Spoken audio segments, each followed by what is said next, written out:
Selamat pagi Dr. Michael, selamat pagi teman-teman semua. Pada kesempatan kali ini saya akan mempresentasikan mengenai materi katarak. Dengan saya Siamto dari kelas RPL A1 2022 Optometri. Agendanya apa saja sih? Agenda dari ini yang pertama ada definisi dan gejala, kemudian ada pemeriksaan fisiknya, kemudian yang ketiga ada pemeriksaan penunjang, yang keempat teknik operasi, dan yang kelima edukasi dari pasca operasi. Pertama, definisi dan gejala katarak. Definisinya, katarak adalah kekeruhan lensa yang menyebabkan penurunan ketajaman visual dan atau cacat fungsional yang dirasakan oleh pasien.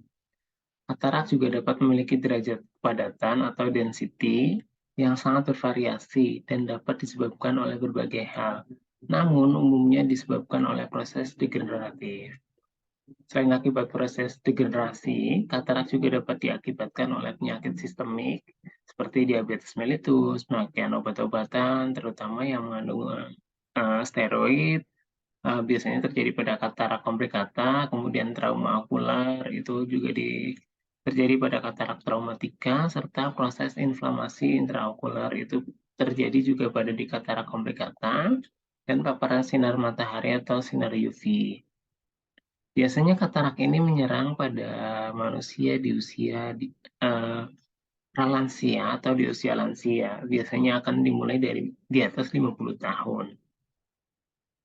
Apa saja tanda dan gejala dari katarak ini? Yang pertama, penglihatan kabur atau keruh atau berkabut. Dengan penglihatan kabur ini biasanya menyebabkan visusnya jadi menurun. Keluhan yang paling banyak dialami oleh pasien pada katarak senilis biasanya. Yang kedua adalah munculnya penglihatan ganda atau diplopia secara monokuler. Penglihatan ganda secara monokuler ini biasanya terjadi akibat perubahan nuklear yang terkonsentrasi pada bagian dalam lapisan lensa.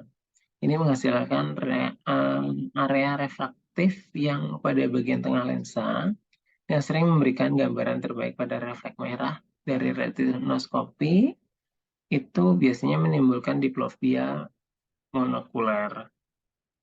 Bisa dikoreksi juga dengan kacamata prisma atau lensa kontak. Kemudian yang ketiga, itu mata menjadi sangat sensitif terhadap cahaya. Ini disebabkan biasanya karena adanya spektrum atau sensitivitas kontras yang terjadi pada cahaya terang di area lingkungan. Silau pada cahaya matahari, kemudian pada malam hari biasanya paparan mobil atau paparan sinar dari lampu mobil. Yang keempat ada kesulitan melihat saat gelap karena penglihatan menurun. Ini biasanya terjadi atau disebut dengan rabun senja. Kemudian yang kelima, ada melihat lingkaran atau halo di sekitar objek pencahayaan. Biasanya noda ini disebabkan karena adanya kabut dari lapang pandang yang terjadi akibat kekeruhan lensa. Pemeriksaan fisiknya apa saja sih? Pemeriksaan fisiknya yaitu yang pertama ada pemeriksaan RACSS atau Rapid Assessment Cataract Surgical Service, yaitu berupa diagnosis dengan melihat kekurangan pada lensa, biasanya menggunakan ophthalmoscope secara direct. Kemudian pemeriksaan dilakukan dengan cara melebarkan pupil dan melihat ke arah pupil menggunakan ophthalmoscope dengan jarak 50 cm pada pasien. Lensa yang jernih akan memberikan gambaran refleks fundus yang berupa warna orange yang homogen. Kemudian lensa yang keruh akan tampak sebagai bayangan gelap menutupi refleks di fundusnya. Pemeriksaan yang kedua bisa dengan penilaian derajat kekeruhan dengan slit lamp.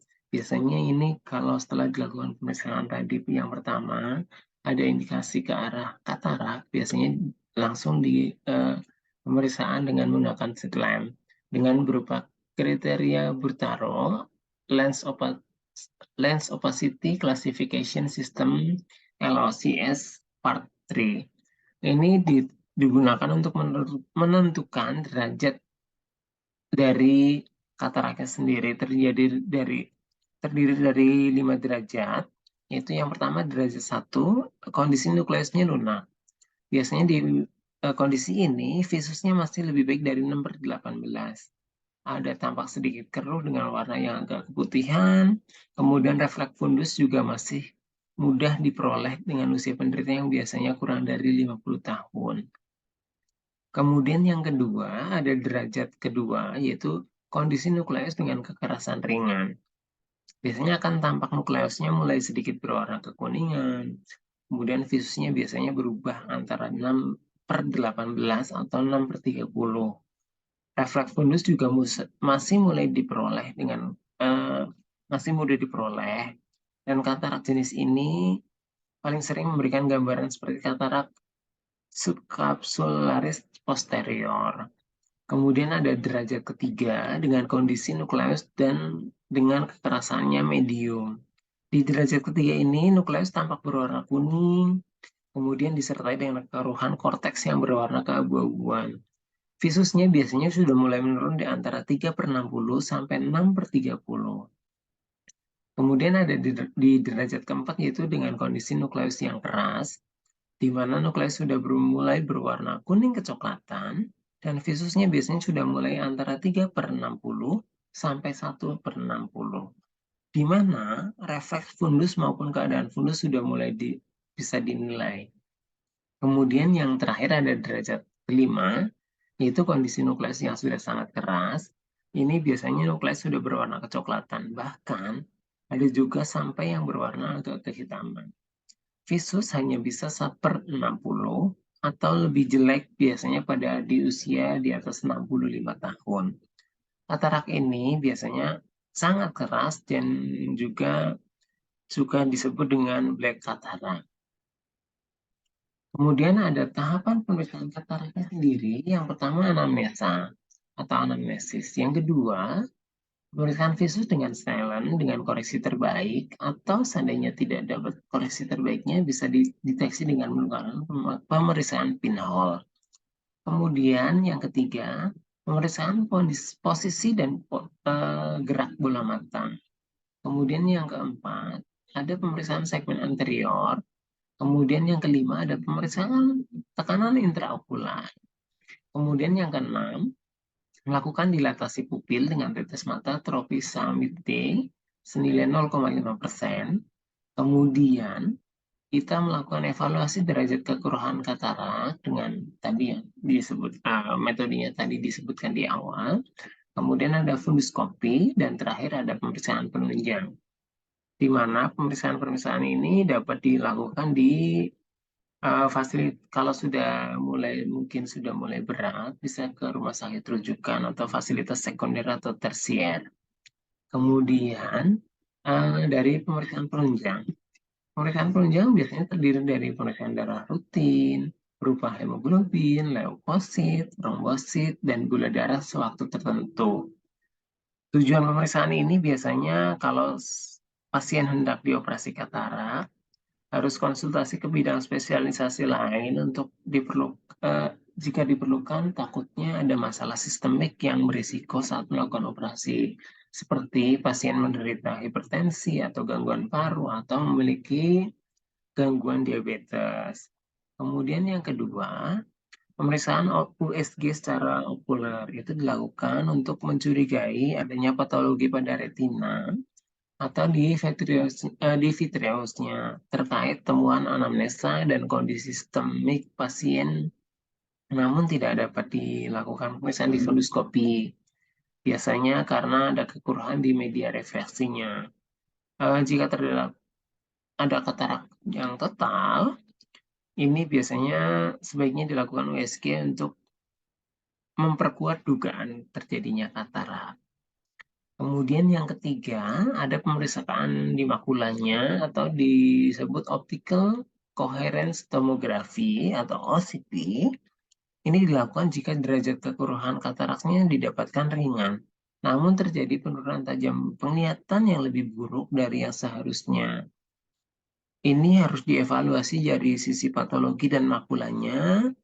Kemudian pemeriksaan OCT juga harus dipastikan kondisi kekurahan medianya yang belum terlalu berat. Kemudian yang terakhir ada pemeriksaan spekular mikroskopi. Tujuannya adalah untuk jika dicurigai adanya patologi endotel di kornea pada kasus-kasus yang penyulit, seperti biasanya setelah tindakan operasi intraokular terjadi katarak yang akan menyebabkan berkurangnya sel endotel sehat setelah pasca operasi.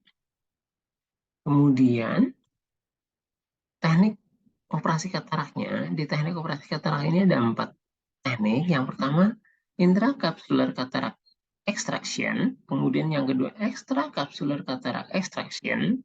Yang ketiga ada small incision cataract surgery. Yang keempat ada vakomulsifikasi.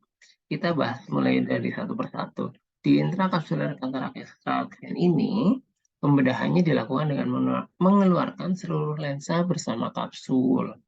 Kemudian hanya dilakukan pada kasus lensa subluxatio dan luxatio. Kemudian tajam penglihatan pasca operasi di ICC ini tanpa iol biasanya memberikan hasil yang terbaik, yang kurang baik. Jadi pasiennya tidak dipasangin iol. Biasanya akan menghasilkan hasil yang kurang baik karena penglihatan jadi tidak terkoreksi. Kemudian yang kedua ada extracapsular cataract extraction. Itu pengeluaran isi lensa dengan merobek kapsul lensa anterior sehingga massa lensa dan korteks lensa dapat keluar melalui robekan. Operasi ini akan menimbulkan resiko astigmatisme yang tinggi pada pasca operasi yang dilakukan. Kemudian yang ketiga ada small incision cataract surgery atau SICS. Operasi ini dilakukan secara manual dengan luka insisi yang lebih kecil dibanding ECCI. Luka insisi pada SICS dibuat lebih ke arah sklera dengan membuat terowongan atau tunnel dari sklera ke kornea untuk kemudian menembus bilik mata depan. Jenis operasi ini juga dilakukan pemasangan IOL. Kemudian yang terakhir, vakomulsifikasi. Operasi vakomulsifikasi ini adalah tindakan yang untuk menghancurkan lensa mata dalam bentuk yang lebih lunak, sehingga mudah dikeluarkan menjadi luka yang lebih kecil antara 2 mili sampai 3 mm. Dari keempat operasi ini biasanya sekarang yang lebih banyak dilakukan adalah vakomulsifikasi. Katarak yang sudah melunak atau menjadi segmen yang lebih kecil kemudian akan diaspirasi dengan mekanisme pompa peristaltik. Jadi biasanya setelah bersih akan dipasangkan dengan menggunakan lensa IOL. Kemudian selanjutnya setelah tindakan operasi kita harus melakukan edukasi pasca operasi. Pada edukasi pasca operasi ini harus adanya pemeriksaan lanjutan pasca operasi terlebih dahulu dari yang pertama dari sisi frekuensi pemeriksaan, kemudian dari sisi pasien risiko tinggi, dan dari sisi pasien risiko rendah. Di frekuensi pemeriksaan terjadi yaitu pasca bedah ditentukan berdasarkan tingkat pencapaian visus yang optimal. Kemudian yang kedua, pada pasien risiko tinggi, pada pasien dengan satu mata mengalami komplikasi intraoperasi atau adanya riwayat penyakit mata lain yang sebelumnya seperti ada uveitis, glaukoma, dan lain-lain, maka pemeriksaan harus dilakukan 1 hari setelah tindakan operasi. Tindakan ini untuk mencegah terjadinya resiko yang lebih pada pasien. Yang kedua, pada pasien risiko rendah, pasien ini kan dianggap tidak bermasalah dengan kondisi operasi maupun intraoperasi setelah dilakukan. Kemudian biasanya pasien akan dianjurkan untuk melakukan pemeriksaan berikutnya dengan misalnya dalam jangka waktu 1 minggu, kemudian terakhir dalam jangka waktu 10 minggu biasanya pasien harus kembali lagi untuk melakukan pengecekan. Kemudian penggunaan obat pasca operasi biasanya obat-obat disesuaikan dengan kebutuhan masing-masing dari pasien. Misalnya ada analgetika, antibiotika oral, atau untuk obat anti glukoma, atau edema kornea, dan lain-lain. Kemudian yang kedua, penggunaan tetes mata juga harus dikombinasi dengan antibiotik dan steroid. Itu biasanya harus diberikan kepada pasien untuk digunakan setiap hari selama minimal 4 minggu pasca operasi sampai maksimal 10 minggu. Kemudian setelah tindakan operasi, pasien itu harus kita sarankan selalu menggunakan obat tetes mata untuk mengurangi efek perih atau gatal. Kemudian yang kedua itu menghindari aktivitas berat. Yang ketiga, jika berolahraga cukup melakukan olahraga yang ringan. Yang keempat itu memakai pelindung mata, terutama misalnya ada kegiatan outdoor, kemudian eh, biar dia tidak terkena paparan debu, atau matanya biar nggak terlalu sensitif atau fotofobia terhadap cahaya. Yang terakhir yaitu selalu melindungi mata saat mandi atau cuci muka. Kemudian kita sarankan juga jangan terlalu sering dikucek-kucek seperti itu. Baik, demikian paparan dari saya. Lebih dan kurangnya saya mohon maaf. Terima kasih, selamat pagi.